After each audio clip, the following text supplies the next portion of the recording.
بسم اللہ الرحمن الرحیم۔ ناظرین کرام، آپ اس ویڈیو میں دیکھیں گے حضرت عمر فاروق رضی اللہ تعالیٰ عنہ کا واقعہ سنیں گے اور پڑھیں گے۔ آپ کے سامنے کتاب ہے حضرت عمر فاروق کے 100 قصے۔ قصہ نمبر 3، بھوکھا بچہ۔ آپ سے گزارش ہے ویڈیو کو مکمل دیکھیں، لائک، سبسکرائب اور شیئر کریں اور ثواب درا حاصل کریں۔ مدینہ منورہ میں نجار کے چند وفود آئے۔ ہر طرف ہنگامہ اور شور برپا ہونے لگا۔ حضرت عمر رضی اللہ تعالیٰ عنہ نے عبد الرحمن بن عوف رضی اللہ تعالیٰ عنہ سے فرمایا کہ آؤ چلو ہم اس رات چوری وغیرہ سے لوگوں کو بچانے کے لیے پہرہ داری کریں۔ چنانچہ وہ دونوں رات بھر پہرہ داری کرتے رہے، اور جس قدر اللہ نے ان کے لیے لکھا تھا نمازیں پڑھتے رہے۔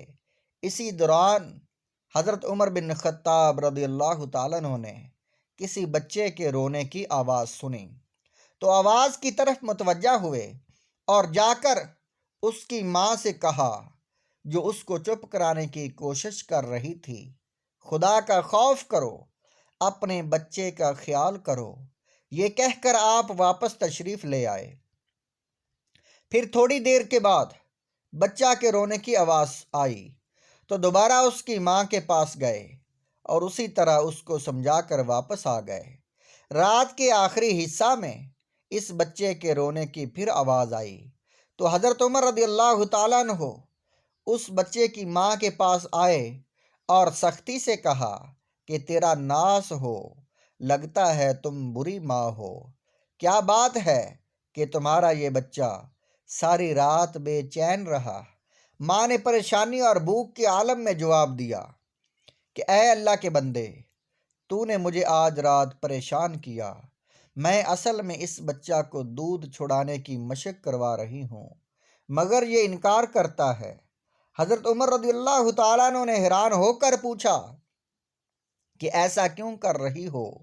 بچہ کی ماں نے کہا، اس لیے کہ حضرت عمر رضی اللہ تعالیٰ عنہ اسی بچے کا وظیفہ مقرر کرتے ہیں جس کا دودھ چھڑا لیا گیا ہو۔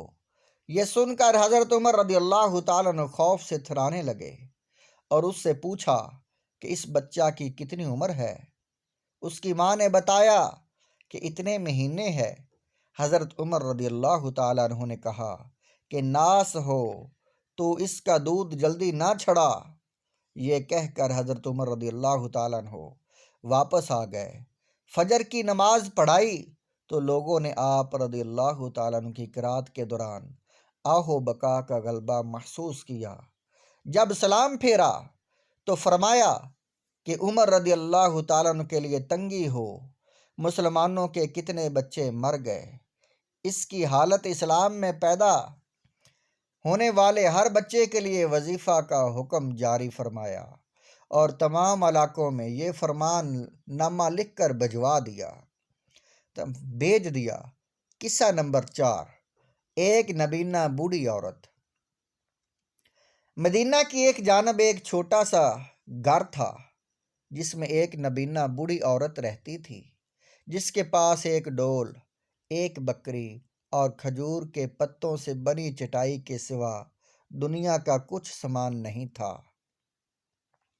حضرت عمر بن خطاب رضی اللہ تعالیٰ عنہ ہر شب اس عورت کی خبر گیری کیا کرتے تھے، اس کے لیے پانی کا انتظام کرتے اور اس کی حالت سنوارتے۔ اس بات کو ایک عرصہ بیت گیا۔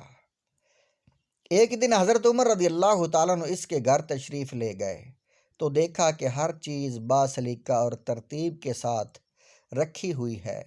فوراً سمجھ گئے کہ ضرور ان سے پہلے کوئی شخص آیا ہوگا جس نے سارا کام درست کر دیا۔ اس کے بعد آپ رضی اللہ تعالیٰ عنہ کئی بار آئے اور ہر مرتبہ دیکھتے کوئی شخص ان سے پہلے آ کر گھر کا کام کر جاتا ہے اور گھر کی صفائی وغیرہ کر جاتا ہے۔ ایک دن حضرت عمر رضی اللہ تعالیٰ عنہ یہ معلوم کرنے کے لیے کہ آخر کون ان سے پہلے آ کر سارے کام کر جاتا ہے، گھر کے قریب کسی کونے میں چھپ گئے۔ اچانک ایک آدمی کو گھر کے قریب آتے دیکھا۔ اس نے دروازہ کھٹکھٹایا، پھر اندر چلا گیا۔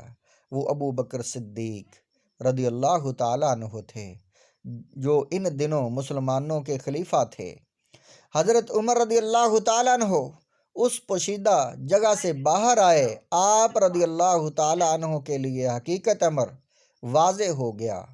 اپنے آپ سے اظہار تعجب کرتے ہوئے کہنے لگے، ابو بکر، خدا کی قسم تم ہی ہو سکتے ہو، خدا کی قسم تم ہی ہو سکتے ہو۔